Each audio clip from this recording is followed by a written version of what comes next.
സംഭവം അധ്യായം 1 നല്ലൊരു ടൈം ലൂപ്പ് പടം. നിങ്ങൾ ടൈം ലൂപ്പും ടൈം ഡയലേഷനൊക്കെ ഇഷ്ടപ്പെടുന്ന ഒരാൾക്കാരാണെങ്കിൽ, അങ്ങനത്തെ ടൈപ്പ് സിനിമകളും സീരീസൊക്കെ ഇഷ്ടപ്പെടുന്ന ആൾക്കാരാണെങ്കിൽ ഉറപ്പായിട്ട് നിങ്ങൾ തിയേറ്ററിൽ കണ്ടിരിക്കേണ്ട ഒരു പടം. കാട്ടിനകത്താണ് സ്റ്റോറി ഫുള്ള് നടക്കുന്നത്. തുടക്കം മുതൽ അവസാനം വരെ ആ കാടുമായിട്ട് ബന്ധപ്പെട്ട സ്റ്റോറിയാണ്. ടൈം ലൂപ്പ് ഭയങ്കര കോംപ്ലിക്കേറ്റഡ് ആയിട്ട് എടുത്തു വെച്ചേക്കുകയല്ല, വളരെ സിമ്പിളായിട്ട് ആൾക്കാർക്ക് മനസ്സിലാകുന്ന തരത്തിലാണ് ഇതിനകത്ത് ടൈം ലൂപ്പും കാര്യങ്ങളൊക്കെ ചെയ്തിരിക്കുന്നത്. ഇപ്പോൾ നമ്മൾ ഡാർക്ക് സീരീസ് ഒക്കെ കണ്ട പോലെ ഭയങ്കര കോംപ്ലിക്കേറ്റഡ് ആയിട്ടുള്ളൊരു ടൈമിൻ്റെ കൺസെപ്റ്റ് ഒന്നും അല്ല.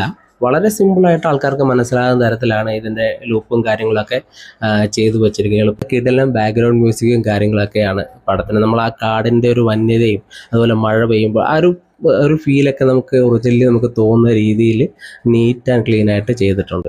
സിനിമയിലെ നായകനായിട്ട് വരുന്നത് അസ്കർ അലിയാണ്. ആസിഫ് അലിയുടെ സഹോദരൻ അസ്കർ അലിയാണ് സിനിമയിലെ നായകനായിട്ട് വരുന്നത്. പുള്ളി വളരെ വൃത്തിയായിട്ട് ചെയ്തു. മൊത്തത്തിൽ സിനിമ എന്തായാലും വളരെ നന്നായിട്ടുണ്ട്. അപ്പോൾ നിങ്ങൾ ആരെങ്കിലും കണ്ടിട്ടുണ്ടെങ്കിൽ എങ്ങനെ ഉണ്ടായിരുന്നു, നിങ്ങളുടെ ഒരു അഭിപ്രായം എങ്ങനെ ഉണ്ടായിരുന്നു, നിങ്ങളുടെ സിനിമയുടെ അനുഭവം എങ്ങനെ ഉണ്ടായിരുന്നു എന്നുള്ളത് കമൻറ്റ് ചെയ്യുക.